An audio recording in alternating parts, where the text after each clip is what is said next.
par eux que la Côte d'Ivoire sera debout demain. C'est pourquoi je dis vous aimez la Côte d'Ivoire.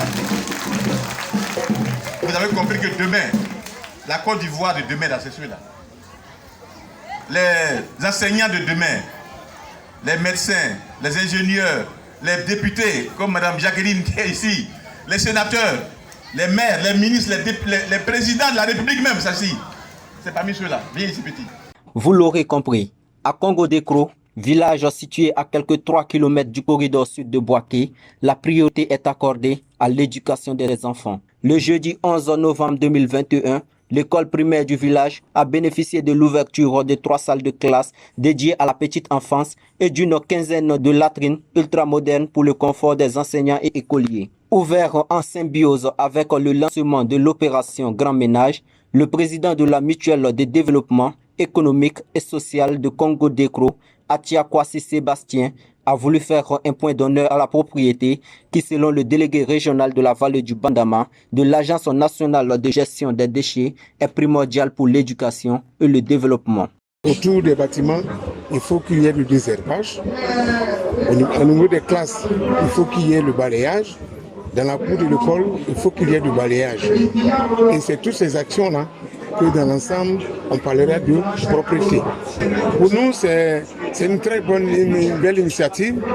Et effectivement, nous avons été invités par la mutuelle de ce village-là pour les accompagner dans leurs actions de tous les jours de développement.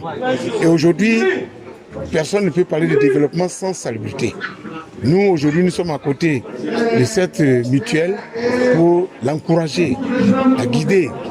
Je pourrais dire même encore davantage la conseiller en termes de propreté.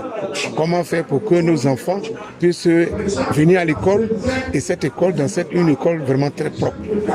Pour cette opération de grand ménage, des brouettes, des poubelles, des râteaux, des pelles et un tricycle a été offert à la brigade de salubrité pour mener à bien cette mission.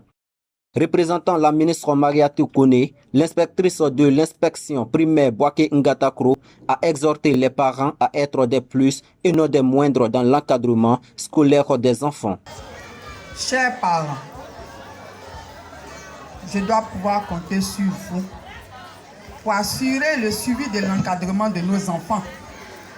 Oui, il y a de nouvelles réformes au niveau de l'éducation nationale. Je voudrais inviter les parents ici, comme je l'ai dit tantôt, de nous aider à assurer le suivi de l'encadrement de nos enfants. Oui, Tanajed est là, M. Atia est là, tous ces dons.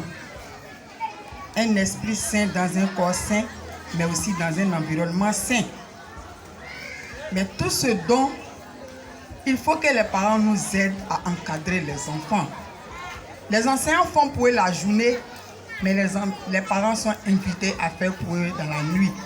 Elle a ensuite surpris le grand public avec la mise à la disposition immédiate de 2 enseignants pour combler le déficit d'enseignants décrié dans le village. Réalisateur de plusieurs actions de développement à Congo-Décro, le président de la mutuelle de par cette œuvre pense tirer une épine au pied du système éducatif. Les gens travaillent dans des conditions difficiles.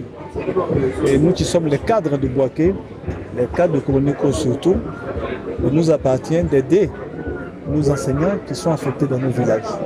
Et nous pensons que la meilleure façon pour nous d'accompagner l'éducation nationale, c'est d'aider nos enseignants. Et certains problèmes nous ont été soumis et nous essayons de faire face. Et l'un des problèmes majeurs, c'était justement de construire la maternelle. C'est ce que nous avons fait aujourd'hui et c'est ce que nous avons eu aujourd'hui. Donc nous avons pensé à la petite enfance pour permettre à nos enfants de travailler dans les meilleures conditions et permettre aux enseignants aussi d'être dans les meilleures conditions de travail.